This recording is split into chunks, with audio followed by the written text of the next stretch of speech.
ऐसे ही दिमाग में एक क्वेश्चन आया कि भाग्य ज़्यादा, मतलब भाग्य के हिसाब से सब कुछ हो रहा है कि कर्म का भी कोई रोल है।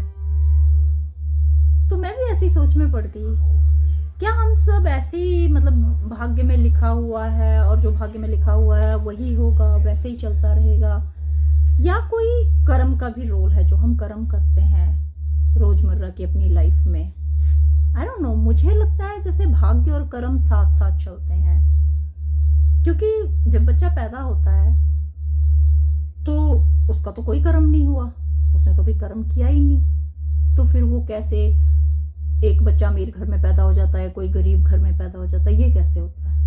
भगवान जी तो नहीं करते, क्योंकि भगवान जी के लिए तो सभी बराबर हैं। तो कहीं ना कहीं हम पीछे से अपना जो भाग्य, जो पिछले कर्म किए हुए हैं वो भी लेके चलते हैं, राइट? तो उसी को हम भाग्य कहते हैं कि पुराने जन्म में जो हमने कर्म किए थे, अच्छे या बुरे, अच्छे किए हैं तो ऑफ कोर्स अच्छे घर में पैदा होंगे ताकि अच्छी तरह से पालन पोषण हो, अच्छे कर्म नहीं होंगे तो किसी गरीब घर में पैदा हो जाते हैं ताकि चीज़ों के लिए तरसते रहते हैं लोग, राइट? तो ऐसा मेरा मानना है कि यही होता है, क्योंकि ऑलमोस्ट 15-16 साल तक तो बच्चे को पता ही नहीं होता ना उसके कर्म कहाँ से क्या काउंट होंगे।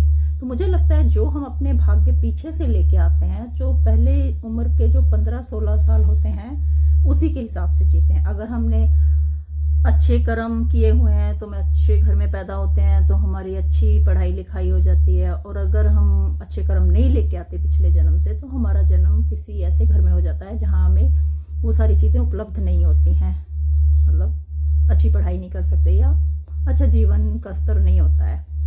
फिर उसके बाद हम अपना कर्म करना शुरू करते हैं, और उसी कर्म के बेस पे कभी कभी क्या होता है, कहते हैं ना कि कोई कोई रंक से भी राजा बन जाता है और कोई कोई राजा से भी रंक बन जाता है।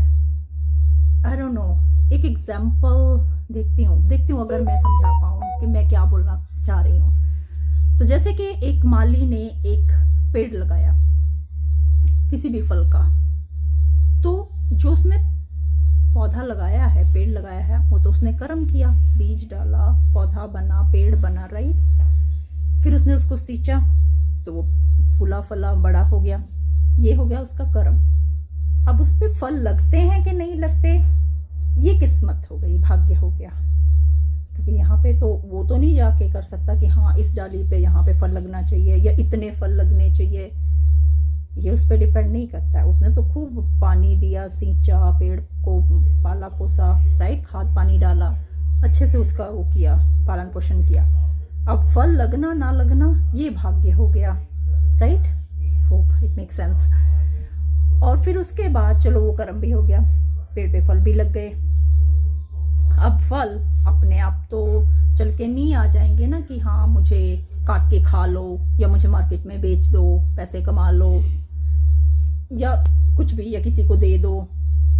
तो उसके लिए फिर से कर्म आ जाता है कि जो माली है वो जाएगा, पेड़ पे से फल को तोड़ेगा और फिर उसको लेके आएगा, या तो अपने घर में लाएगा, अपने बच्चों को देगा और काट के खाएगा, या फिर उसको मार्केट में ले जाके बेच देगा, जैसा भी उसका काम होगा। कि ज़्यादा है तो राइट, उसको फलों को तोड़ के ले जाके बेच दिया, तो वहाँ पे उसका कर्म आ गया।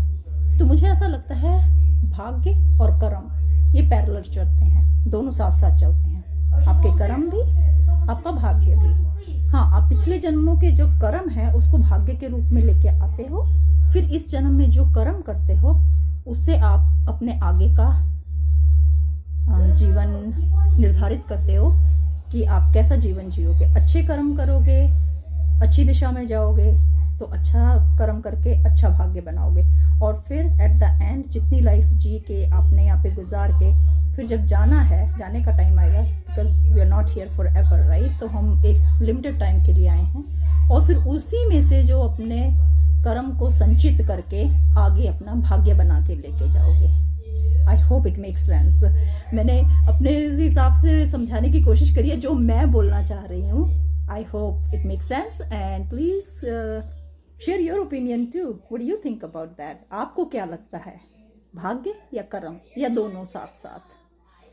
Thank you.